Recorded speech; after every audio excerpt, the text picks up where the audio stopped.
Hello, good morning, students. And today we are going to start the topic analytic function. A complex function f of z is said to be analytic at a point z naught if it is differentiable in some neighborhood of z naught. z naught की neighborhood में अगर ये function कोई z naught की neighborhood exist करे जिसमें ये function differentiable हो, then function f z is analytic at z naught. ठीक है, अब देखिए डिफरेंशिएबल का मतलब क्या होता है कि नेबरहुड में किसी पॉइंट पर एफ डैश जेड जो है वो एग्जिस्ट करे अगर, then the function is said to be analytic at point z naught. Now analytic और sometimes we use the term regular instead of analytic, and a function which is analytic sometimes is called holomorphic function. If a function is analytic in some point in neighborhood of point z naught, अगर कोई function neighborhood of z naught में analytic है but z naught पर नहीं है, that means अगर z minus z naught less than delta, that is neighborhood of z naught, अगर इस neighborhood में तो function analytic है but z naught पर not analytic है, then this is called isolated singularity of function f of z.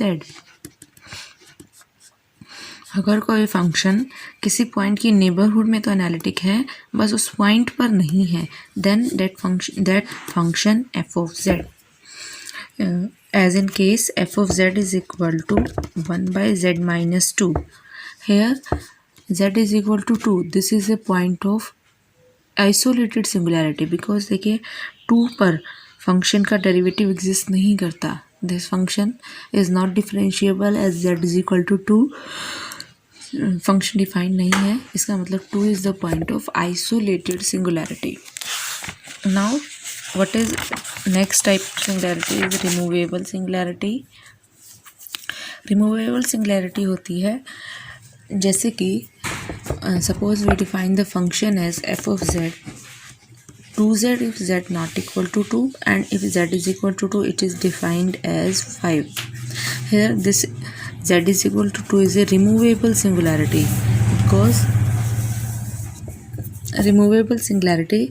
because if we assign some particular value at z is equal to 2, if we assign f of z is equal to 4, then the function become analytic because this function is not differentiable at z is equal to 2 because here is 5.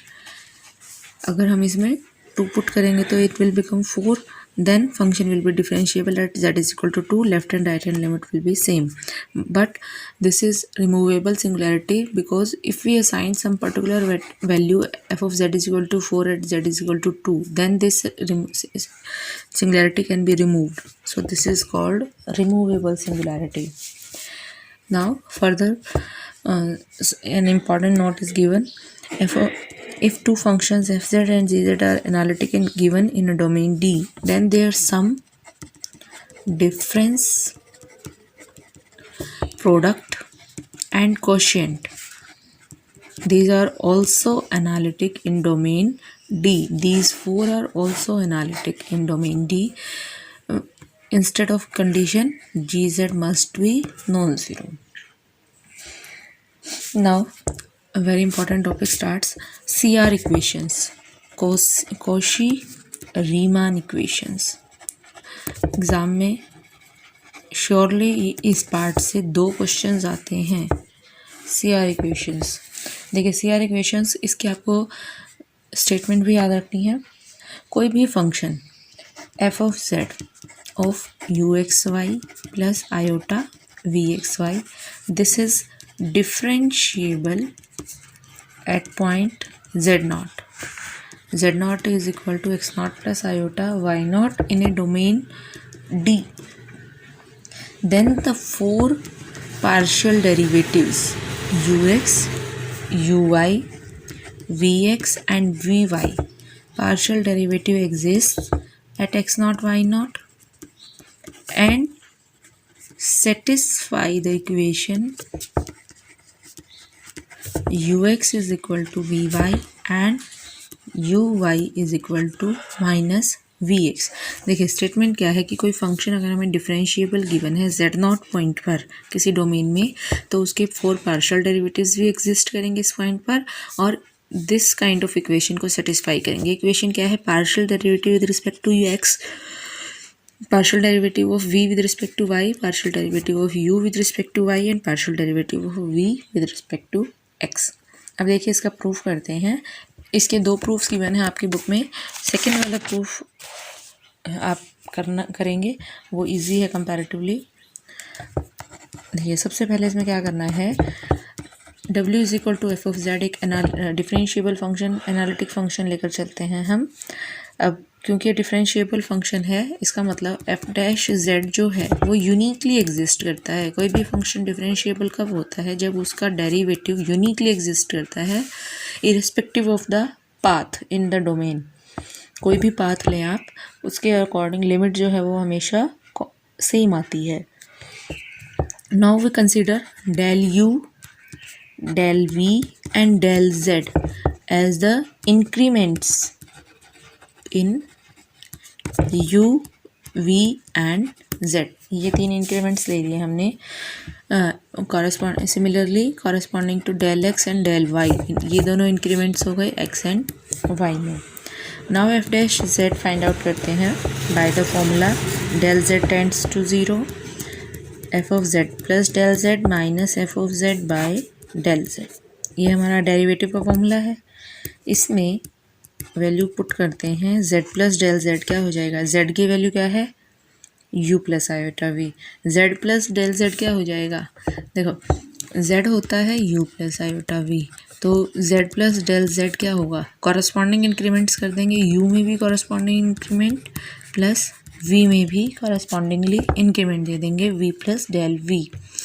तो यहाँ पर f of z plus del z हो जाएगा आपका u plus del u plus iota v plus del v। F of z की value है u plus iota v divided by del z as it is. Now u और iota v, u से u cancel, iota v से iota v, तो आपके पास del z tends to 0, del u by del z बचेगा और यहाँ से iota del v by del z। Now देखिए अब क्योंकि फंक्शन हमें f dash z, function of z जो है डेट इज़ एनालिटिक, फंक्शन हमें एनालिटिक गिवन है, सो लिमिट जो है वो इंडिपेंडेंट ऑफ पाथ होनी चाहिए। सो फर्स्टली हम कंसिडर करते हैं del z tends to 0 along line parallel to x axis. अगर पैरेलल टू एक्स एक्सिस हम कोई लाइन लेते हैं तो कॉरस्पॉन्डिंग इंक्रीमेंट जो होगा y में, parallel to x axis line y is equal to some k होगी, तो उसमें इंक्रीमेंट विल बी 0 क्योंकि वो कांस्टेंट लाइन है। सो उस केस में डेल z जो है वो आपका किसके इक्वल हो जाएगा? सिर्फ x में इंक्रीमेंट होगा, y का इंक्रीमेंट 0 है, तो del z is equal to del x बच जाएगा सिर्फ। अब नाउ फ्रॉम फर्स्ट, अभी जो हमने f dash z find out किया था वो क्या आया था? Limit del z tends to 0, del u by del z plus iota del y by del z v by del z। इसमें वैल्यू सब्स्टिट्यूट करते हैं, लिमिट डेल z की जगह पर अब आ जाएगा del x tends to 0, del u by del x हो जाएगा यहाँ, plus iota del v by del x। ये किसकी वैल्यू है हमारे पास? अब limit del x tends to 0, del u by del x, curl u by curl x की। सिमिलरली इसको del x tends to 0 limit देंगे तो ये वैल्यू क्या आ जाएगी? Curl v by curl x। अब देखिए एफ डैश जेड की ये वैल्यू, इसका मतलब डेरिवेटिव अगर हमें फाइंड आउट करना है तो ये फॉर्मूला रहेगा ux प्लस आयोटा vx। ये आपको याद करना है, ये न्यूमेरिकल्स में भी यूज़ होता है डेरिवेटिव का फॉर्मूला। अब नाउ सेकेंड पाथ अगर हम लेते हैं, del z tends to 0 along the line parallel to y axis ले लेते हैं, that means x is equal to some k आएगी लाइन, इसका मतलब corresponding increment in x will be 0। So del z इस केस में किसके इक्वल आ जाएगा? डेल x 0, तो आयोटा डेल y के इक्वल। नाउ सेम इस इक्वेशन में एफ डैश जेड इक्वेशन क्या थी आपकी डेरिवेटिव वाली, del u by del z plus iota del v by del z. इसमें सब्स्टिट्यूट करते हैं डेल जेड की जगह पर, तो limit del z tends to 0, del u del z हो गया iota del y, iota del v by iota del y. ये क्या बन गया आपके पास 1 बाय iota curl u by curl y plus iota से iota cancel, limit del y tends to 0 हो जाएगी, iota del y tends to 0, it means del y tends to 0। तो ये हो गया curl v by curl y. इसका iota का rationalisation अगर कर लें तो ये पहले लिख लिया, माइनस आयोटा हो जाएगा curl u by curl y. ये भी आपको इम्पॉर्टेंट है, याद रखना है। तो देखिए अब क्योंकि फंक्शन एनालिटिक है तो एफ डैश जेड जो है वो दोनों का यूनिक होना, इक्वल होना चाहिए अलोंग एनी पाथ। तो इन दोनों से जो एफ डैश जेड की वैल्यू आई है उसको हम इक्वल पुट कर देते हैं। ऊपर वाले से वैल्यू आई है ये, और नीचे वाले से curl v by curl y, curl u by curl y. और देखिए यहाँ से रियल और इमेजिनरी पार्ट्स को कंपेयर करते हैं, तो रियल पार्ट है curl u by curl x is equal to curl v by curl y, और इमेजिनरी पार्ट कंपेयर करें तो curl v by curl x is minus curl u by curl y. इसका मतलब ये क्या बन गया, u x is equal to v y, and यहाँ से इसको माइनस को इधर दे देते हैं तो ये क्या है यू वाई, और ये है माइनस ऑफ वी एक्स। तो ये दो आपके सी आर इक्वेशंस हैं। तो अगर कोई फंक्शन एनालिटिक है तो हमारे पास सी आर इक्वेशंस होल्ड करती हैं, these are called C R equations.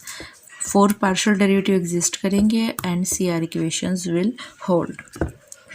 Now देखिए, अगर इसके बाद एक रिमार्क है, f of z is equal to u plus iota v अगर हमें गिवन है तो इससे हम अगर derivative with respect to x निकालें तो क्या आएगा, curl u by curl x plus iota curl v by curl x. Similarly अगर हम derivative with respect to y निकालें इसका तो आएगी value curl u by curl y plus iota curl v by curl y. अब देखिए इनसे हम डिडक्शन करेंगे जो न्यूमेरिकल्स में यूज़ होती है। Curl u by curl x की जगह क्योंकि फंक्शन एनालिटिक है तो सी आर इक्वेशंस पुट कर दें, तो curl u by curl x इसके इक्वल हो जाएगा curl v by curl y के, माइनस आयोटा और curl v by curl x minus curl u by curl y के। तो ये वैल्यू किसके इक्वल बन गई हमारी, इसमें से माइनस आयोटा कॉमन ले लें, ये क्या बन गया u y minus v y, और आयोटा कॉमन लिया है तो यहाँ क्या आएगा 1 बाय आयोटा, ठीक है, माइनस आयोटा कॉमन लिया है तो ये आ गया आपका सॉरी माइनस ऑफ दिस, इसमें से हमने आयोटा कॉमन लिया तो 1 बाय आयोटा से डिवाइड कर दिया, माइनस माइनस प्लस। अब इसका रेशनलाइजेशन करें, minus iota as it is u y, iota का रेशनलाइजेशन करेंगे आयोटा बाय आयोटा स्क्वायर तो प्लस आयोटा वी वाई बन गया।